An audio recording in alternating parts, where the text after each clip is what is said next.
मनु प्रहलादो जन को भीष्मो बलिर्व्यास वयम्।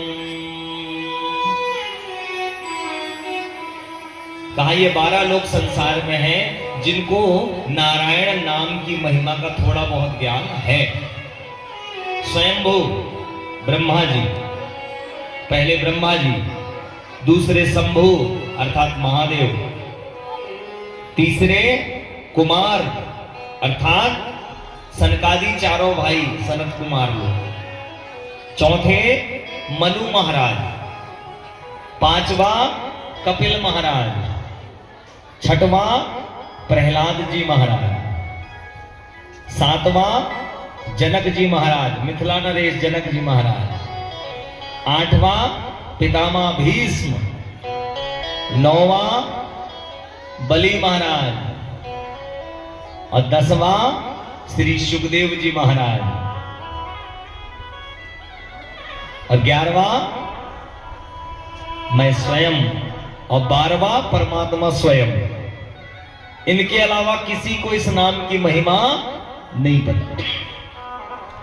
इतने 12 लोग हैं जिनको वेदों में परम भागवत माना गया, इसीलिए व्यास जी ने भागवत में 12 स्कंद बनाए, क्योंकि ये परमात्मा के परम भागवत परम भक्त माने गए।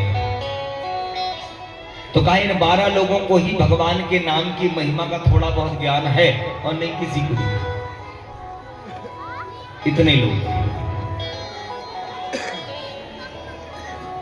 यम के दूत को समझ में नहीं आया।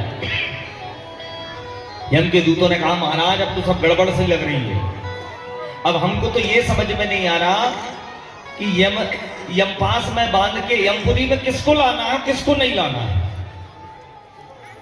आज तो सब गड़बड़ सा लग रहा है। तो महाराज यमराज जी ने बताया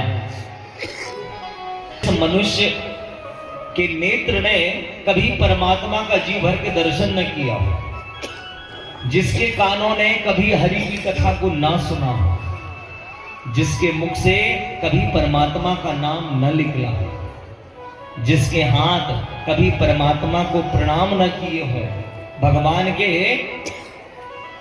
सत्संग कीर्तन में कभी ताली न मारी हो, जिसके चरण कभी भगवान के धाम कथाओं की तरफ न गए हों, जिसके शरीर ने कभी परमात्मा का संबंध न बनाया हो, करके यमलोक में चले गया और नरक में डाल दो।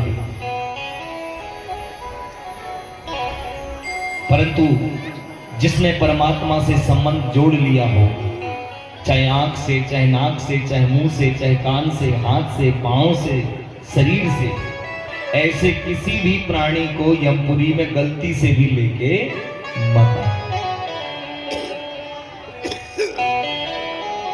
तो हम प्रभु का नाम लेंगे तो न जाने कैसी गति परमात्मा हमको प्रदान करेगा। और नरक में जाने से वह अजामिल बच गया और उस अजामिल को नारायण बोलने के कारण वैकुंठनाथ के हो जाती है। बोले भक्त वत्सल